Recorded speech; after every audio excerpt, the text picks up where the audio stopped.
தற்போது ஏற்பட்டுள்ள இந்த ஒரு அரசியல் மாற்றம் வாக்கு வங்கியில் தமிழகம் இதுவரை சந்தித்திராத அளவுக்கு ஒரு மும்முனை போட்டியை ஒரு சமபலத்தோடு அந்த போட்டியை உறுதிப்படுத்தி இருக்கிறது களத்தில் தாவேகா. இந்த சூழ்நிலையில் மற்றும் பலர் என்றுதான் அதிமுகவை இன்னும் முதலமைச்சர் விஜய் குறிப்பிட்டு வருகிறார். அந்த மற்றும் பலர் அளவுக்குத்தான் அதிமுகவின் வாக்கு வங்கி இப்போதும் இருக்கிறதா? நீங்க என்ன ஃபீல் பண்றீங்க அப்ரஹாம்? சார் வணக்கம். சத்தியம் நேயர்களுக்கு வணக்கம். ஆக்சுவலா என்னன்னா ஒரு தெளிவான ஒரு முடிவை இன்னும் உள்நாட்டு மக்கள் எந்த கட்சிக்கும் வழங்கல. ஒரு தெளிவான முடிவை வழங்கி இருந்தால் ஒரு பெரும்பான்மையான அரசு அமைஞ்சிருக்கும். இது அமைந்திருக்கிறது மைனாரிட்டி அரசாங்கம். அதிமுக ஏன் இப்படி சிதறுண்டு போகிறது அப்படின்றதுக்கு காரணம் என்ன? நீங்க ஏன் விஜய் அந்த தாய்க்கா அல்லது விஜய் அந்த கட்சி, குறிப்பாக அதுல இருக்கிற ஆதவ அர்ஜுனா உட்பட பல பேரும் ஏன் அதிமுகவையே குறி வைத்திருக்கிறார்கள் அப்படின்னா, நீங்க கொஞ்ச நாளைக்கு முன்னாடி பிளாஷ்பேக் திரும்பணும். ஏன்னா இப்ப ஆட்சியில உட்கார்ந்து இருக்க சினிமாக்காரன்றதுனால நம்ம பிளாஷ்பேக் எல்லாம் பேசினாதான் சரியா வரும். பிளாஷ்பேக்ல ஆல்ரெடி தமிழ்நாட்டுல கொடுமையான மரணங்கள், லாட்டரி மரணங்கள் நடக்கும்போது லாட்டரியை முழுதுமாக தடை செய்தது ஜெயலலிதா அரசாங்கம். கடுமையான ஒரு இரும்பு கரம் கொண்டு லாட்டரி மொத்தமா முடிவு கொண்டு வந்துட்டாங்க. அதுக்கப்புறம் அரசுகள் மாறுச்சு. ஆனா கூட அவங்க போட்ட அந்த விஷயத்தை மக்கள் நிச்சயமாக இதை வரவேற்கிறார்கள் தெரிஞ்ச பிறகு அதுக்கப்புறம் அந்த திமுக அரசாங்கம் கூட மீண்டும் லாட்டரியை கொண்டு வரது முயற்சி எடுக்கல. இது நிச்சயமாக அந்த லாட்டரியிலேயே ஊறி தந்த அந்த தொழில் நடத்துகிறவர்களுக்கு பெரும் இடியாக மாறியது. அதனுடைய விளைவாகத்தான் இன்றைக்கு நம்ம மரியாதைக்குரிய அமைச்சர் ஆதவ் அந்த குடும்பத்திலிருந்து வந்தவர் தான். அதிமுக மீது கோபமும் கடுமையும் அதிமுக ஒன்றுமில்லாமல் போக வேண்டும் என்று நினைப்பதில் விஜயை விட ஆதவ அர்ஜுனாவுக்கும் அந்த குடும்பத்தாருக்கும் தான் அதிக ஈடுபாடு இருக்கு. அந்த அடிப்படையில தான் இந்த சம்பவங்கள் எல்லாம் தொடர்ச்சியா நடக்குதோ அப்படின்னு ஒரு பார்வை இருக்கு. இன்னொரு விஷயம் நீங்க கேள்விக்கு நான் வரேன். வாக்கு வங்கி சரிந்து விட்டதா அப்படின்னு. சார், வாக்கு வங்கி சரிந்து விட்டதான்ற கேள்விக்கு முன்னாடி அப்படி ஒருவேளை வாக்கு வங்கி சரிந்திருந்தால் ஒண்ணுமே இல்லாம போயிருக்கோம். 0 ஆயிருந்தா 47 இடங்கள்ல இரட்டை இலை வெற்றி பெற்றிருக்காரு. இன்னும் பல இடங்கள்ல அவங்க 2ஆம் இடம் பெற்றிருக்காங்க. சில இடங்கள்ல 3ஆம் இடம் போயிருக்காங்க. அவர்களுக்கான வாக்கு வங்கி என்பதை அவர்கள் பெற்றிருக்கிறார்கள். ஒட்டுமொத்தமா 0 ஆகல. எடப்பாடியினுடைய சில முன்னேற்பாடு விஷயங்கள்ல அவர் எடுத்த தவறான நடவடிக்கை, அவர் தான் என்கிற அந்த இடத்துல இருந்து விட்டு கொடுக்காம எல்லாம் அரவணைக்காம விட்டதனுடைய விளைவு இவர்கிட்ட பிரிஞ்சு போனவங்க கடைசியாக தேர்தலுக்கு முன்பாக சில மாதங்களுக்கு முன்னாடிதான் இன்றைக்கு சபாநாயகராக ஜேசிடி பிரபாகரன் வெளியே போறார். செங்கோட்டையை இவர் வெளியே அனுப்புறார். ஓபிஎஸ் கரெக்டா தேர்தலுக்கு முன்னாடிதான் வெளியே போறார். நிறைய எம்எல்ஏக்கள், அப்ப வைத்தியலிங்கமா இருக்கட்டும், மனோஜ் பாண்டியனா இருக்கட்டும், இவங்க எல்லாம் தேர்தலுக்கு கொஞ்சம் முன்னாடிதான் விஜய் வெற்றி பெற்றிருக்க முடியாது சார். ஓபிஎஸ், மனோஜ் பாண்டியன், வைத்தியலிங்கம், நம்ம கே.ஏ. செங்கோட்டையன், ஜேசிடி பிரபாகர் இவங்கெல்லாம் இருந்திருந்தா விஜய் வெற்றி பெற்றிருக்க முடியாதா? இல்ல, வெற்றி பெற்றிருக்க முடியாதான்றத விட இப்போது எடுத்திருக்கிற இடத்தை விட குறைவா இருந்தது. இப்ப நீங்க வைத்தியலிங்கம் அவர் எந்த கட்சிக்கு மாறினாலும் வெற்றி பெற்று விட்டார். மனோஜ் பாண்டியன் இங்க இருந்து திமுக போன பிறகு வெற்றி பெறார். ஜேசிடி பிரபாகர் இங்க இருந்து போன பிறகு வெற்றி பெறார். அவருக்கு அங்க ஏற்கனவே ஒரு செல்வாக்கு இருக்கு. கூட விஜயனுடைய அந்த விசில் சத்தம் கேட்ட உடனே அவர் வெற்றி பெறுகிறார். செங்கோட்டையன் அவர் ஏற்கனவே அந்த தொகுதியில ஒரு பேர் வாங்கிட்டாருன்னு சொன்னாங்க. இப்ப இந்த கட்சியை சேர்ந்தவன எதிர்ப்பு, அதாவது எடப்பாடியின் மீது உள்ள எதிர்ப்பும் தனிப்பட்ட அவர் சர்வாதிகாராக அதிமுகவை தனியா தான் கட்டுக்கோப்புல வச்சிருக்காரு. யாரையுமே வளர விட மாட்டேங்கிறாரு. அவர் மட்டும்தான் அதிமுக நினைக்கிறாரு. மற்ற எல்லாரையும் ஓரம் கட்டுறாரு. 2ஆம் கட்ட தலைவர்களா இருக்கிற எல்லாரையும் வெளியே அனுப்பி விட்டார். அந்த கோபத்தினுடைய வெளிப்பாடாக தான் நீங்க விஜய் ஜெயிக்கிறாரா தோக்குறாரான்றத தாண்டி இப்போது அவருக்கு 108 இடங்கள் கிடைச்சது. அது 100 இடங்களா மாறி இருக்கும். ஒரு 8 இடம் குறைஞ்சிருக்கும். இல்ல இன்னும் சில இடங்கள்ல இன்னும் ஒரு 100 இடங்களா மாறி இருக்கலாம். ஆக இன்னும் அது ஒரு இடியாப்ப சிக்கலா மாறி இருக்கும். இப்பவே இடியாப்ப சிக்கல் தான். மைனாரிட்டி அரசாங்கம் தான். இன்னும் கொடுமையான விஷயங்கள் நடந்திருக்கலாம். சமயத்துல திமுக இன்றைக்கு வெற்றி பெற இடங்கள் கூடுதலா 2-3 இடம் வெற்றி பெற்றிருக்கலாம். அப்ப யாருக்குமே மெஜாரிட்டி என்பது கிடைத்திருக்காது. இந்த மாதிரியே ஹேங்கிங்ல தான் இருந்திருக்கும். கொஞ்சம் கூட குறைய இன்னும் கொஞ்சம் சிக்கலை உருவாக்கி இருக்கும். கூட குறைய. ஆனா இந்த அதிமுகவை பொறுத்தவரை அவர்களுக்கு மறைந்த முதலமைச்சர் எம்ஜிஆரால் தொடங்கப்பட்டது அதிமுக. அதன் பின்னர் மறைந்த முதலமைச்சர் ஜெயலலிதாவால் அது கிட்டத்தட்ட ஒரு 10 ஆண்டுகள் ஆட்சி பொறுப்பில் இருந்தது. இவர்கள் தொடர்ச்சியாக இது போன்ற ஒரு ஈர்ப்பு கவர்ச்சி மிக்க தலைவர்களைத்தான் தலைவர்களாக விரும்புகிறார்களோ என்ற ஒரு கருதுகோள் இருக்கிறது. ஏனென்றால் எடப்பாடி பழனிசாமி தலைமையில் தொடர்ந்து தோல்வியடைந்திருக்கக்கூடிய சூழ்நிலையில் இன்னொரு நடிகர் தான் நமக்கு மீட்பராக இருப்பார்கள் என அதிமுகவில் உள்ள சில 2ஆம் நிலை தலைவர்கள் நினைக்கிறாங்களா இல்ல தொண்டர்களும் அப்படி நினைக்கிறாங்களா? நீங்க எப்படி ஃபீல் பண்றீங்க?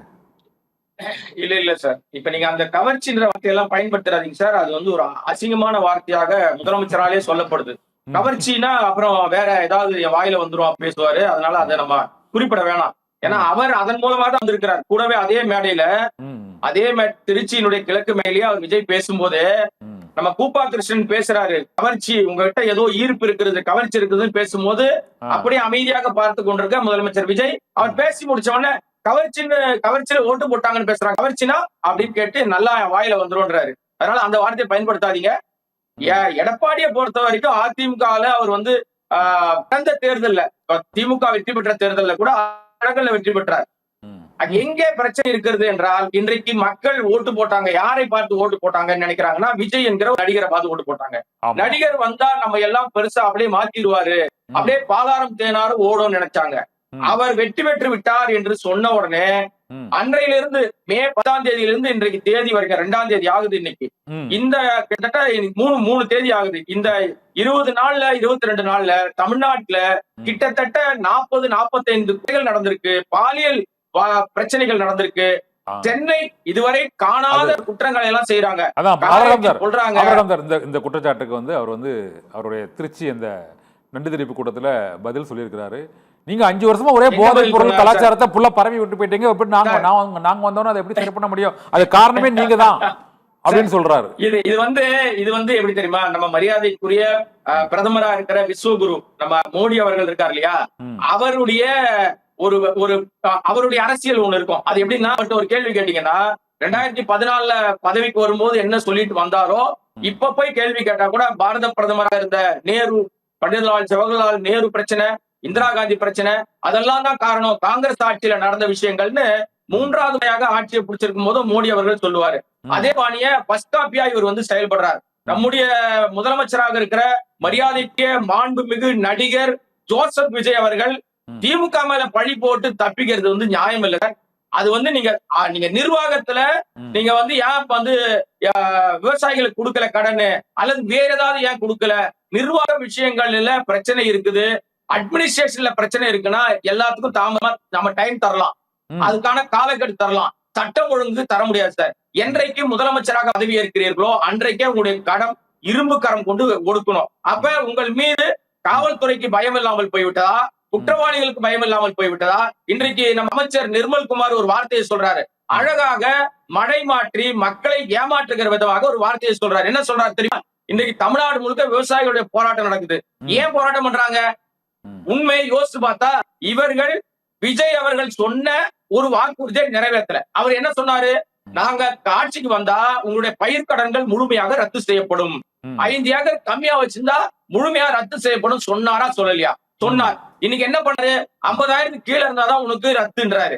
அதை எப்படி மடமாத்துறாரு நம்ம மரியாதைக்குரிய அமைச்சர் நிர்மல்குமார் என்றால், இந்த போராட்டங்களுக்கெல்லாம் திமுக தான் காரணம், இந்த போராட்டங்கள்லாம் திமுக தான் தூண்டி விடுது, அதிமுக தான் காரணம்னு மடைமாற்றுகிற வேலை செய்வது ஒரு அமைச்சருக்கு அழகா, அசிங்கமா இல்லையா, கேவலமா இல்லையான்னு மக்கள் கேட்கறாங்க. நான் கேட்கல, மக்கள் கேட்கறாங்க.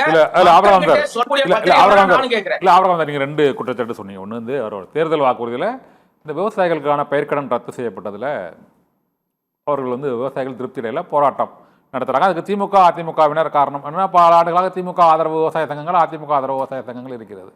இதே போல சட்டம் ஒழுங்கு பிரச்சனை பற்றியும் நீங்க சொன்னீங்க. இப்போ திமுக ஆட்சி இருக்கும்போது இதே போன்ற பிரச்சனைகள் வரும்போது பொதுவாக என்ன சொன்னாங்க, இது தனிநபர் ஒழுக்கம், தனிநபர் பிரச்சனைகள், குடும்ப பிரச்சனைகளை சட்டம் ஒழுங்கு பிரச்சனையாக கூடாது. ஏதாவது கலவரம் நடைபெற்றதா, ஜாதி மத கலவரம் நடைபெற்றதா அந்த 15 நாட்களில், அப்போதுதான் அது சட்டம் ஒழுங்கு பிரச்சனை. மற்றபடி பாலியல் வன்கொடுமை, திருட்டு, வழிப்பறி இவையெல்லாம் வந்து தனிநபர் ஒழுக்கம் சார்ந்த விஷயங்கள் தான். இதற்கு வந்து என்சிஆர்பியோட பட்டியலெல்லாம் போட்டு திமுக தரப்பில் விளக்கம் அளிக்கப்பட்டது.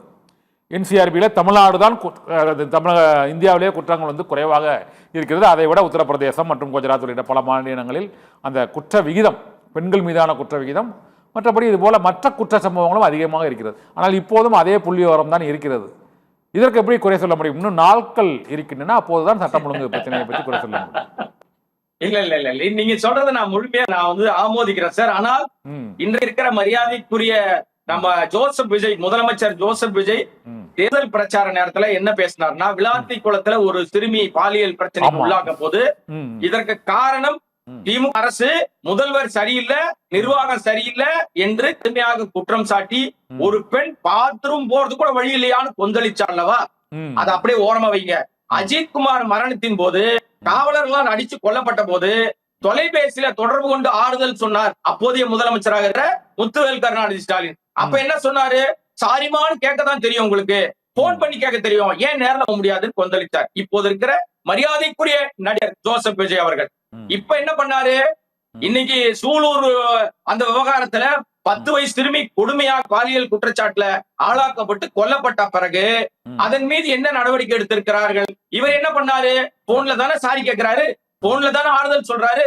அப்ப அன்னைக்கு ஒரு பேச்சு, இன்னைக்கு என்ன சார் இது நியாயமா சார்? அப்ப நீங்க உங்களுடைய நிர்வாகத்துல எனக்கு தெரிஞ்ச வரைக்கும் நான் சொல்றேன், நீங்க வந்து கத்துக்க வந்திருக்கீங்க. இப்ப உங்க மேல குறையே சொல்ல நானு. இப்ப புதுசா உள்ள வந்திருக்கீங்க.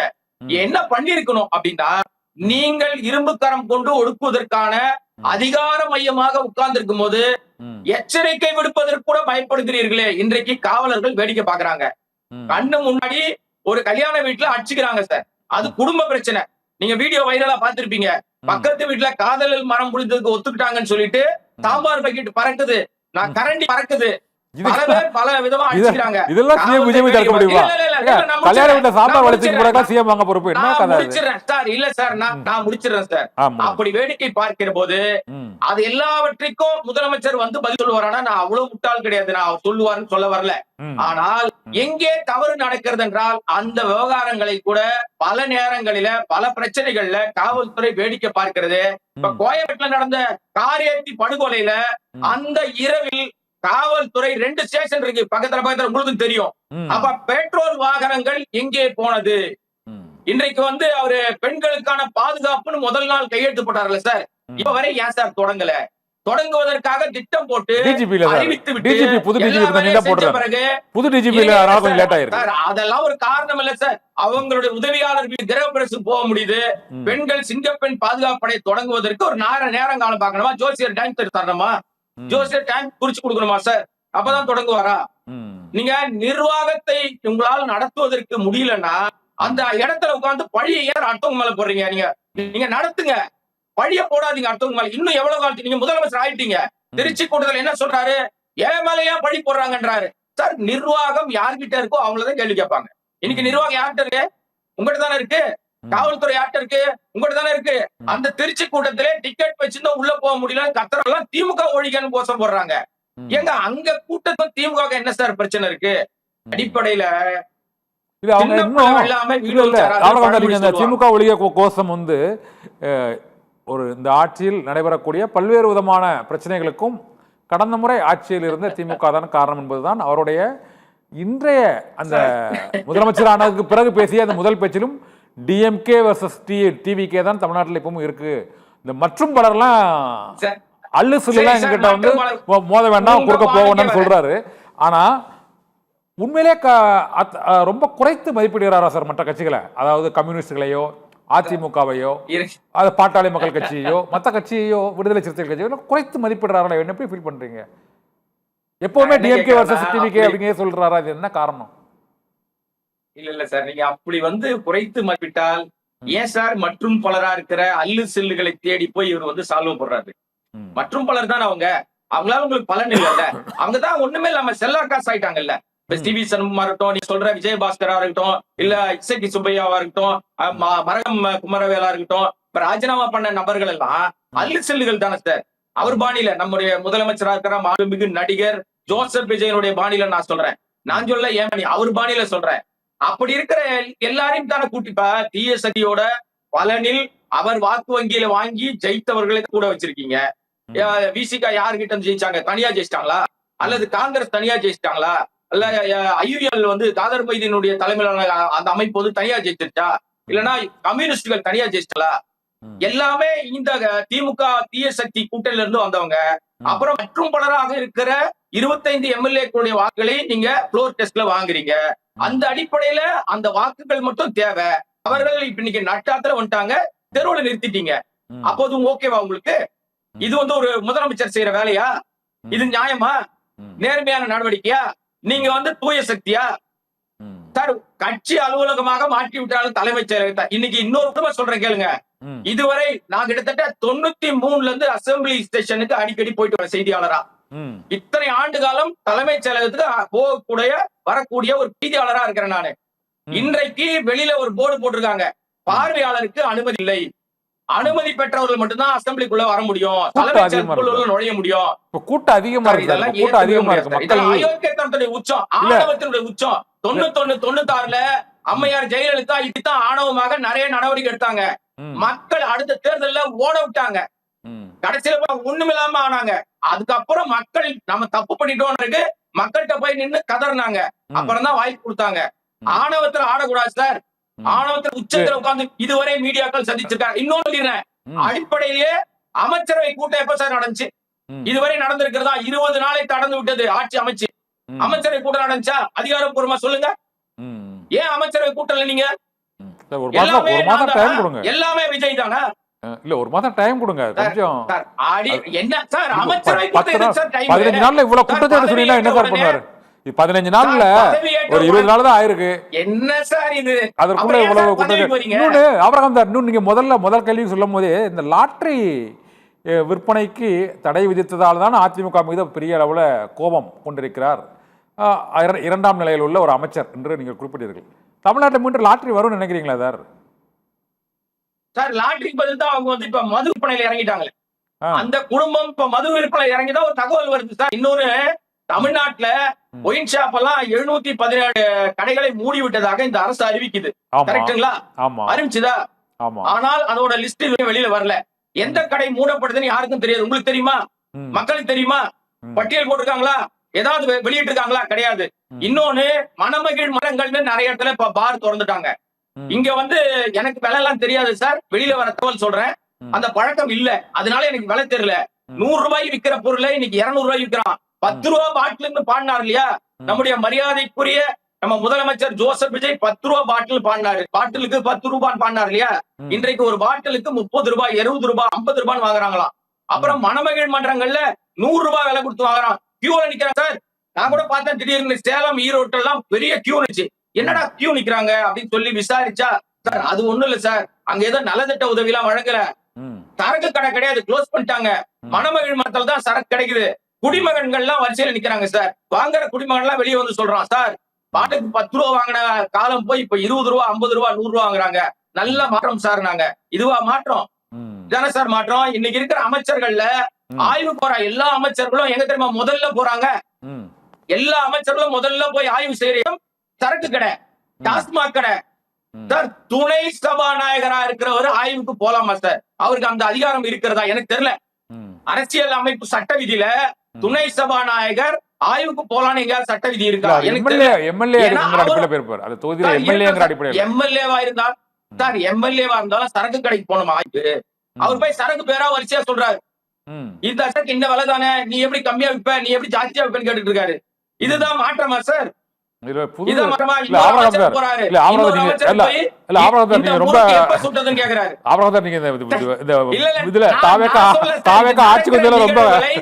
பதிவு பண்றேன். நீங்க வந்து ரொம்ப கோபமா இருக்கிறீங்க இந்த 20 நாள்கள் அந்த தாவேகாவின் புதிய ஆட்சியை பத்தி. அது தெரியுது எனக்கு. இருந்தாலும் இல்ல அவர்கள் சொல்றேன், அவர்கள் வந்து மக்களின் பிரதிநிதியா சொல்றேன். நான் மக்களின் பிரதிநிதியா இருந்தாலும் எனக்கு ஏற்படுகிற சந்தேகங்களை வெளிப்படுத்துறேன் நான். ஏன்னா இப்போதைக்கு அந்த அமைச்சர்கள் எல்லாருமே புதியவர்கள். அவர்களுக்கு துறை சார்ந்த அந்த அனுபவங்கள் அவர்கள் வந்து கொஞ்சம் கொஞ்சமா கத்துக்குவாங்க. இருந்தாலும் ஒரு சாமானியர்கள், ஒரு விக்னேஷ், ஒரு சரத், ஒரு குமார் உள்ளிட்டவர்களா அமைச்சர்களாக என்று பொறுப்பேற்று அந்த புதிய பணிகளை அந்த இளைஞர்கள் ஆற்றுவது வந்து அது வந்து தவறுன்னு சொல்ல முடியாது. ஒரு புதிய தலைமுறை அந்த அதிகாரத்துக்கு வரும்பொழுது சில தவறுகள் இருக்கும். படிப்படியா அது ஒரு விமர்சனம் போகிறத நம்ம பார்க்கணும். இல்ல சார், விஜய் கிட்ட எனக்கு ஒரே ஒரு விஷயம், எனக்கு விஜய் அரசுல நான் ரொம்ப ரசிச்ச ஒரு விஷயம் என்னன்னா, சாமானிய மக்களாக எங்கேயோ ஒரு மூலையில ஏதோ ஒரு இடத்துல எங்கேயோ ஒரு இடத்துல யாருன்னே தெரியாம இருந்தாங்க பாருங்க. இன்னைக்கு ஓட்டு போட்டு ஜெயிச்சிருக்கிற எம்எல்ஏக்கள்ல ஒரு முகம் தெரிந்த ஒரு 10-15 பேரை தவிர பாக்கி எல்லாருக்கும் வேட்பாளர் யாருன்னே தெரியாது. ஓட்டு போட்டு ஜெயிச்சிட்டாங்க. அவங்க யாருன்னே தெரியாது. அது ஒரு பெரிய சாதனை. அதுல நான் வந்து மாற்று கருத்தே வரல. எனக்கு எங்க ஜனநாயகத்துல அது ஒரு நல்ல கோபம் வருகிறது அம்சம் சொன்னால், தான் சார் அது. ஜனநாயகத்துல சார், எல்லாம் அதை அனுபவம் வாய்ந்த அதை ஆட்சியாளர்கள், பாராட்டுறோம் அந்த அந்த இதுல ஒரு அந்த ஒரு மாவட்டத்துல ஒரு முக்கிய நபர்கள் தான் அந்த எம்எல்ஏக்கள் அமைச்சர்களாக இருக்க முடியும் என்பதே வந்து உடைத்து இருக்கு. இல்ல அந்த சார். ஒரு மாற்றத்தை நம்ம வரவேற்கிறோம். இல்ல, அவங்க இல்ல செயல்பாடுகள்ல சார், விமர்சனம் இருக்கு, அது வேற. ஆனா அவங்களோட இல்ல, அந்த அந்த மாற்றத்தை நானும் வரவேற்கிறேன். இல்ல சார், அந்த மாற்றத்தை நானும் வரவேற்கிறேன். அதே நேரத்துல எங்கே எனக்கு கோபம் எங்கே வருகிறது என்றால், ஒரு பத்திரிகையாளனாக சமூகத்தை பார்த்துக்கிட்டதுனால எங்கே கோபம் வருதுன்னா, ஏன் பொய் சொன்னீர்கள்ன்றதுதான் கேள்வி. அப்ப நீங்க சொன்ன ஒரு விஷயத்தை கூட நீங்க செய்யலன்னா, அதற்கு அடுத்தவர்கள் மீது பழி போடுறீங்கன்னு போது தான் என்னுடைய கோபம் ஆதங்கமாக மாறி இன்றைக்கு உங்ககிட்ட நான் கேள்வி கேட்கிறேன். ஓகே, என் அப்புறம் கோபத்தை இது மக்கள் இது இருக்கட்டும். நான் இன்னொன்னு மக்கள் வச்சிருக்காங்க. இதுல அந்த தமிழக வெற்றி கழக அரசோட பல்வேறு விமர்சனங்கள் இருந்த போதிலும், இந்த அரசியல் அந்த வாக்கு வங்கி மாற்றம் என்பது இப்போது அவர்கள் பெற்ற வாக்குகள் நிலைக்கும்னு நினைக்கிறீங்களா? ஏன்னா இந்த தேர்தலுக்கு முன்பாகவே ரசிகர்கள் தொண்டர்களாக முடியாது, அவர்கள் அரசியல் ரீதியாக பயிற்றுவிக்கப்படலை, ஒரு மாற்றத்தை நோக்கி அவர்கள் வாக்களித்து விட்டார்கள், அதோடு அது ஒன் டைம் பொனான்சா மாதிரி அந்த வாக்குகள் அப்படியே சிதறிடும்னு நினைக்கிறீங்களா? இல்லைன்னா அது அப்படியே கண்டினியூ ஆகும்? ஏன்னா ஆளும் கட்சியாக இருக்கக்கூடிய சூழ்நிலையில் பொதுவான வாக்குகளும் விஜய் ரசிகர்கள் வாக்குகளும் கலந்த ஒரு புதிய வாக்கு வங்கி உருவாகி இருக்கு, அது நீடிக்குமா நீடிக்காதா? சார், இப்ப ஆக்சுவலா வந்து இந்த பெற்ற வெற்றியினுடைய வாக்கு சதவீதம் நிச்சயமாக இடைத்தேர்தலே ஒரு மாற்றத்தை சந்திக்கும். ஏன் சொல்றேன்னு கேட்டுங்க. இன்றைக்கு வாக்கு போட்டவர்கள், விசிலுக்கு வாக்கு போட்டவர் எனக்கு தெரியாது யாரெல்லாம் போட்டாங்கன்னு, போட்டவர்களை பெரும்பாலும் இன்றைக்கு எந்த இன்ஸ்டா மூலமாக இவர்கள் மக்களை மைமாற்றி குழந்தைகள் மூலமாக ஒரு இன்ஃபுளுன்ஸ் பண்ணி பல்வேறு விஷயங்களில வாக்குகளை பெற்றார்களோ, இதே தாவேக அரசாங்கம், விஜய் அரசாங்கம், விஜய்க்கு இன்றைக்கு பல பேர் பெண்கள் கேள்வி கேட்க ஆரம்பிச்சிட்டாங்க. விஜயண்ணா அவங்க கிட்ட இதை எதிர்பார்க்கல, இதுக்கு அவங்களுக்கு நாங்க ஓட்டு போட்டோம், கரண்ட் கட் ஆகுறது காரணம் என்னன்னு கேள்வி கேட்கறாங்க. சொல்வதற்கு ஆட்கள் இல்ல. ஏன் வந்து மின்சார தடை ஏற்படுது, குடிநீர் பிரச்சனை வருது, சாலைகள்ல இவ்வளவு பெரிய ப்ராப்ளம் நடக்குது, இன்றைக்கு நிர்வாகம் ஏன் சீர்கெட்டு போச்சுன்னு நான் கேட்கல சார். பொதுமக்கள்ல பெரும்பாலானோர் கேட்கறாங்க. அவங்க கேட்கும்போது ஒரு வார்த்தை சொல்லிட்டு கேட்காங்க, உங்களுக்கு தானே நாங்க ஓட்டு போட்டோம், நீ சினிமா ஆக்ஷன் பண்ற மாதிரியே பண்ணுவீங்களே. இப்ப நீங்க சூலூர் அந்த குழந்தை மரணத்துல ஒரு அம்மா பேசுறாங்க, சினிமால நீங்க அந்த ஒரு படத்துல பாலத்துல கட்டி தொங்க விடுவீங்களே, அது மாதிரி நினைச்சுதானே ஓட்டு போட்டோம், அதே மாதிரி அவனை பண்ண வேண்டியது தானே, நீங்க முதலமைச்சர் தானே, அதை நம்பிதானே ஓட்டு போட்டோன்றாங்க. ஆக சினிமாவுக்கும் யதார்த்தத்துக்கும் வித்தியாசம் புரியாத அப்பாவி ஜனங்களாக இருக்கும்போது அவர்களை சினிமா மூலமாக மாயையிலும் கவர்ச்சியிலும் ஏமாத்தி இருக்காரு விஜய்னு வெளிப்படையா தெரிஞ்சிருச்சா? ஆக இந்த வாக்கு சதவீதம் நிச்சயமாக இடைத்தேர்தல பெருவாரியான அளவுல குறையும் சார், கண்டிப்பாக குறையும். ஏன்னா இன்றைக்கு திருச்சி இப்ப இன்னில இருந்து ஆரம்பிச்சாங்க வேலையை, இடைத்தேர்தல் வேலை ஆரம்பிச்சிட்டாங்க. இப்ப 5 இடங்கள் காலியா இருக்கு, இன்னும் பல இடங்கள் காலியாக வாய்ப்பு இருக்கிறது. மதிமுக ரிசைன் பண்ணணும்னு பேசிக்கிறாங்க, எனக்கு தெரியல. ஏன்னா அந்த சூழ்நிலை வந்துருச்சு. வந்து இப்பவே அவர் வந்து அணி மாறுவதற்கு தயாராயிட்டாரு.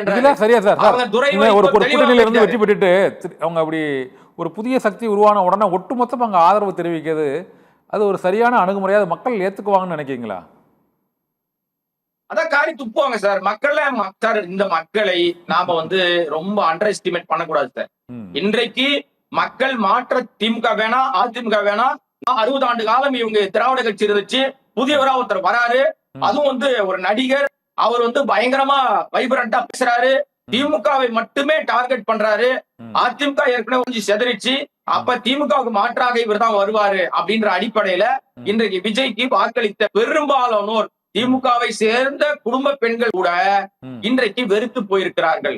இதுக்கு முழு காரணம் அவர் சொன்ன பெண்கள் எதை நம்பினார்கள் என்ன 2-3 விஷயம் பெண்களுக்கு ஏத்த விஷயத்த சொன்னார். 2500 ரூபாய் வரல, 6 சிலிண்டர் அதுக்கான பதிலே தெரியல, விடியல் பஸ் சொன்னது போய் இப்ப தமிழ்நாடு முழுக்க இலவச பஸ் கேரளால அறிவிச்சிட்டாரு. கேரளாவில் இருக்கிற முதலமைச்சருக்கு கூட இங்க என்ன நடைமுறை தெரியுது சார். கேரள முதலமைச்சர் சதீஷன் இன்னைக்கு ஒரு தகவலை சொல்லியிருக்காரு, நேற்றைக்கே. என்ன தெரியுமா சொல்லியிருக்காரு, ஊடகங்கள்ல வைரலா போயிட்டு இருக்கு சார். மாநில உரிமை என்பது வந்தே மாதத்தை பாடணும்னு அவசியம் கிடையாது, எங்கேயா சட்டம் இருக்கா? மாநில உரிமை அது, நீ ஏன் போய் கெஞ்சறான்னு கேட்கிறாரு. அடிப்படையில நம்ம ஆளுக்கு அப்படி இல்லையா சார். நம்முடைய மரியாதைக்குரிய நடிகர் ஜோசப் விஜய் அவர்கள் பிரதமர்கிட்ட போய் கெஞ்சிக்கிட்டு இருக்காரு, ஐயா நாங்க முதல்ல வரதுக்கு பர்மிஷன் கொடுங்கன்னு. அதை விட கொடூரம், காங்கிரஸ் இன்னைக்கு சிஎம் ஆக போற டி.கே. சிவகுமார் சொல்றாரு, என்ன தெரியுமா சொல்றாரு, திமுக அரசாங்கம் இருக்கிற வரைதான் எங்களுக்கு மேகதாது பிரச்சனை, இப்ப எங்களுக்கு ஒரு பதட்டம் இருந்தது, திமுக முதல்வராக இருக்கும்போது, திமுக ஆட்சியில் இருக்கும்போது எங்களுக்கு பதட்டம், இப்பெல்லாம் எங்களுக்கு ஒரு பொருட்டே கிடையாதுன்றாரு. அப்ப விஜயை, நடிகர் விஜய், முதலமைச்சர் விஜய், தமிழ்நாட்டுடைய முதலமைச்சராக பொறுப்பேற்றிருக்கிற விஜயை பொருட்டாக மதிக்கலையா கர்நாடகம்? அப்ப என்ன சொல்ல வர? இதுவரை வாய் திறக்கல. புது முதலமைச்சர் வாய் திறக்கல சார் யாருமே இல்ல. அவர்கள் இது ஒரு புது முதலமைச்சர், அதனால அவருடைய செயல்பாடுகள்ல கொஞ்சம் அவங்க குறைத்து மதிப்பிடலாம். ஆனா போக போக அவருடைய செயல்பாடுகள் வந்து எப்படி இருக்குன்னு தெரியல. இன்னொரு முக்கியமான கேள்வி, இந்த 5 தொகுதிகள், அந்த மதுராந்தகம், திருச்சி கிழக்கு, பெருந்துறை, அம்பாசமுத்திரம் உள்ளிட்ட தொகுதிகளில் இடைத்தேர்தல் வரும்பொழுது திமுகவில் அவர் கூட்டணி கட்சிகள் எல்லாமே கலந்து தாவேக்காவுக்கு ஆதரவு கொடுக்குறாங்க. இப்போ திமுக தனித்து தான் நிற்குது. அதிமுக இடைத்தேர்தலில் போட்டியிடுமான்னு தெரியல. இந்த சூழ்நிலையில் இந்த 5 தொகுதிகளோட நிலவரம் நீங்கள் கூறுவதை பார்த்தால் அங்கு ஆதரவு குறையும் என்று கூறினாலும், அங்கு 5 தொகுதிகளிலும் இடைத்தேர்தல் நடைபெற்று அந்த முடிவுகளில் மாற்றம் ஏற்படுவதற்கு வாய்ப்பு இருக்குன்னு நினைக்கிறீங்களா? மக்கள் தான் தீர்மானிக்கிற சக்தியாக மாறிட்டாங்க சார். இன்றைக்கு கவர்ச்சி அரசியலா அல்லது தனித்து விடப்பட்ட திமுகவுடைய செயல்பாடுகளா? ஏன்னா அதிமுகவை சேர்ந்தவர்கள் தாவேக்கால 3 பேர் சேர்ந்துட்டாங்க. மீதி இருக்கிறவங்க ஆல்ரெடி ஒருத்தர் வந்து விஜய், அவருடைய இடம் காலியா இருக்கு திருச்சி கிழக்கு. இது இல்லாம 3 பேர் அதிமுகவை சேர்ந்தவர்கள், அவங்களுக்கே திருப்பி வாய்ப்பு தரப்படுகிறதா அல்லது புதியவர் நிக்கிறாங்களான்னு தெரியாது. அங்கே விசில் தான் நிற்கும். அவர் நோக்கம் இல்ல. இந்த தொகுதியை சேர்ந்த அறிவிச்சார், திருச்சி மீட்டிங்லேயே அறிவிச்சார், இந்த தொகுதியை சேர்ந்த மண்ணின் மைந்தன் தான் அங்க திருச்சி கிழக்கில் போட்டியிடுவார். அவர் என்னுடைய முக்கியமான கவனத்துக்குரிய உறவாக பார்க்கின்றார். திருச்சி கேட்க வரல, மற்ற தொகுதிகள் அம்பாசமுத்திரமா இருக்கலாம் அல்லது வந்து மதுராந்தகம், பெருந்துறையா இருக்கலாம். அங்கெல்லாம் வந்து ஏற்கனவே இங்க வந்து இன்ஸ்டன்ட் காஃபி மாதிரி கீழ்த்தளத்துல ரிசைன்மெண்ட், மேல்தளத்துல போய் சால்வ் போட்டு சேர்ந்து தலைமைச் செயலகத்தை கட்சி ஆபீஸா மாத்தின மரியாதைக்குரிய ஜோசப் விஜயுடைய ஆட்சியில தலைமைச் செயலகம் டிவிகே ஆபீஸா மாறி போச்சுல. அவர்களுக்கு மீண்டும் வாய்ப்பு வழங்கப்பட்டால், ஏற்கனவே அம்பாசமுத்திரத்துல உள்ள வர முடியாதுன்னு அங்க வந்து பயங்கரமான போராட்டங்கள் முதல்ல பண்ணிட்டாங்க. மதுராந்தகத்துல அந்த நம்ம அந்த குமரவேல் இருக்காங்க இல்லையா, அந்த அம்மையார், அவங்க இல்லையா, மரகதம் குமரவேல், பாமக ஒரு எச்சரிக்கை விடுத்திருக்கிறது. அன்புமணி இருக்காரு, மதுராந்தகத்துக்குள்ள அந்த அம்மா காலே வைக்க முடியாது. ஏன்னா நாங்க கடுமையாக ராத்திரி பகலாக உழைச்சி எங்களுடைய வாக்குகளை வாங்கி அந்த அம்மாவை ஜெயிக்க வச்சிருக்கோம். எந்த அடிப்படையில் அந்த அம்மா இந்த மாதிரி கட்சி மாறினாங்க, எப்படி அவர்கள் ரிசைன் பண்ணலாம், இனிமே அவர்கள் இந்த இடத்துல நிக்க முடியாதுன்றாரு. பாமக, நான் நம்பல பாமகவை, ஆனால் அன்புமணி ஒரு எச்சரிக்கை விட்டுருக்காரு. இது இல்லாமல் பொதுமக்களே கடுப்பா இருப்பாங்க சார், நிச்சயமா. ஏன்னா 21 நாளுக்குள்ளாக திமுகவுல அந்த கட்சிகள் வந்து எல்லா கூட்டணி கட்சிகளுமே போது, மதிமுக உள்பட அனைத்து கட்சிகளுமே போது அங்க தாவேக்காவுக்கு ஆதரவா அவங்க வந்து அவங்களுடைய செயல்பாடுகள் இருக்கு. ஒண்ணு, அதிமுகவை பொறுத்தவரை அங்கு அதிமுகவில் பல்வேறு தலைவர்கள் விலகினாலும் அங்கு கூட்டணி பாரதிய ஜனதா கட்சியுடன் கூட்டணி இந்த இடைத்தேர்தலில் அவர் இருப்பாங்களான்னு தெரியல. ஆனால் பாட்டாளி மக்கள் கட்சி உள்ளிட்ட கட்சிகள், அங்கு அமமுக உள்ளிட்ட கட்சிகள் ஒன்றாக தான் இருக்கிறாங்க. இவங்க 3 பேரும் நிற்கும் போது அந்த வாக்குகள் சிதறி அது திரும்பியும் தாவேக்கா வெற்றி பெறுவதற்கான வாய்ப்பு ஏற்பட்டுவிடும் என்பதுதான் அவர்களுடைய கணக்காக இருக்கிறது. மக்கள் கணக்கு எப்படி இருக்கும் சார்? உண்மையிலே இந்த 5 இடங்களில கண்டிப்பாக இன்றைக்குள்ள சூழ்நிலை தாவேக்கா எப்படி இருந்தாலும், எப்படி குட்டிகரணம் அடிச்சாலும், ஏன்னா அவர் வந்து பிரச்சாரத்தை திருச்சி கிழக்குல தொடங்கிட்டார். அவர் வந்து நன்றி அறிவிப்பு எல்லாம் போல, அவர் பிரச்சாரத்தை தான் பண்ண போனாரு, அதை தொடங்கிட்டாரு. அவர் 5 இடங்களில் அவர் வெற்றி பெற்று அந்த பெரும்பான்மைக்கான எம்எல்ஏக்களை சேர்த்துக் கொள்ள வேண்டும்ன்ற ஒரு வேகத்தோடு தாவேக்கா செயல்படுது. இந்த இடத்துல தோல்வியினால் கடுமையான அதிர்ச்சிக்குள்ளாய் இருக்கிற திமுக, ஏன்னா அவங்க நாம தான் ஜெயிப்போம், 2.0 வரும், திராவிட மாடல் 2.0 வரும் எதிர்பார்த்ததுல பெரிய அடி விழுந்திருக்கு. அப்ப அவர்கள் தீவிரத்தோடு களமானோம் அப்படின்ற மாதிரி ஒரு நிலைப்பாட்டுல இருக்காங்க. மக்களுடைய பார்வையில எங்க அண்ணன் விஜய் முதலமைச்சர், நடிகர் சொன்ன வாக்குறுதியெல்லாம் நிறைவேற்றுவார் நம்பி வாக்களித்த மக்களுக்கு இன்றைக்கு பெரும் ஏமாற்றம். ஏன்னா அவர்கள் இந்த எம்எல்ஏக்களை குதிரை பேரத்தினால விலை வாங்கியிருக்காரு குற்றச்சாட்டு இருக்கு. அந்த அடிப்படையில அந்த தொகுதி மக்கள் என்ன முடிவெடுக்கிறாங்கன்றத நாம தீர்மானிக்க முடியாது. ஏன்னா நாம கடந்த காலங்கள்ல நான் உட்பட பல நேரங்கள்ல இதே அரங்களை பேசுகிறோம், தாவேக்கா பெரிய அளவு வெற்றி பெறாதுன்னு பேசியிருக்கேன். ஆனால் அந்த கணக்கெல்லாம் பொய்த்து போயிருக்கிறது. ஆக இன்றைக்கு அந்த மக்களுக்கு சுயமரியாதை உள்ள மக்களாக இருந்தால், நான் திரும்பி சொல்றேன், சுயமரியாதை உள்ள மக்களாக இருந்தால் இந்த தாவேக்கா அரசுக்கு எதிர்வினை ஆற்றினால் மட்டும்தான் இந்த அரசு கொஞ்சம் பயத்தோடு வேலை செய்யும். இல்லைன்னா ஆணவத்தின் உச்சத்துல தான் இருக்கும். அது ரொம்ப கஷ்டம். ஓகே, நன்றி சார். மக்கள் எவ்வாறு வினையாற்றுகிறார்கள் என்பது இந்த இடைத்தேர்தல் அறிவிப்புக்கு பின்னர் தெரிய வரும். இந்த தமிழக வெற்றி கழக அரசின் செயல்பாடுகள் மற்றும் அதிமுகவின் வாக்கு வங்கி உள்ளிட்ட பல்வேறு கருத்துக்களை எங்களோடு பகிர்ந்து கொண்டமைக்கு கோடங்கி அவர்களுக்கும் மிக்க நன்றி. அரசியல் சதுரகம் நிகழ்ச்சியில் மற்றொரு ஆளுமையோடு சந்திக்கலாம். நன்றி.